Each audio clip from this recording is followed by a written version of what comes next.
This story is about a funeral director handling a transgender male. Johan had spent decades handling the deceased. During that time, he had washed hundreds or even thousands of bodies.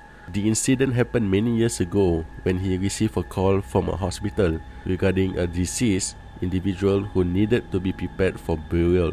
It was late in the evening when he arrived. A hospital staff member met him and guided him towards the mortuary. Everything seems routine. As he approached the body, he unzipped the body bag. He froze. Then, he quickly zipped the bag shut. The tag clearly identified the deceased as a male, but the body inside appeared to be a female. Johan left the room and found the hospital staff. "Are you sure this is the correct body?" he asked. "The tag says male, but the body is a woman." The worker suddenly realized the mistake. "We forgot to mention you. The deceased was transgender." Soon, Johan found himself alone once again in the preparation room. He noticed that the deceased had undergone extensive procedures. It was clear that great effort had been made to physically resemble a woman. Then, the lights flickered. Several minutes later, something caught his attention.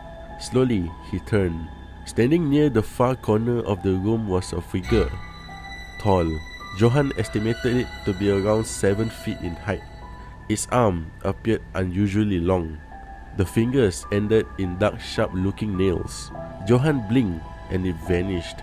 As midnight approached, Johan began driving. The highways were mostly empty. While checking his rearview mirror, sitting behind the coffin was a figure. Johan immediately slammed on the brakes. He jumped out and rushed to the rear compartment. He opened the doors. Nothing. After a few minutes, he continued the journey. Johan arrived at the burial site. The family was already gathered. The funeral prayers proceeded as planned. Then came the burial.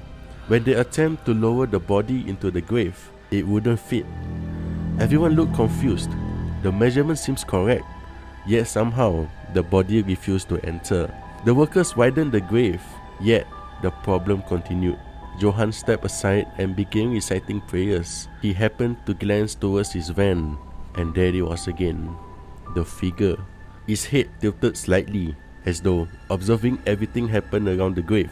When the prayers ended, they made one final attempt. To everyone's surprise, the body suddenly fit perfectly, without resistance, without difficulty. He approached several relatives. He shared some unusual experience he had encountered.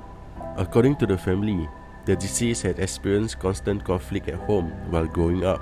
The deceased frequently ran away. The family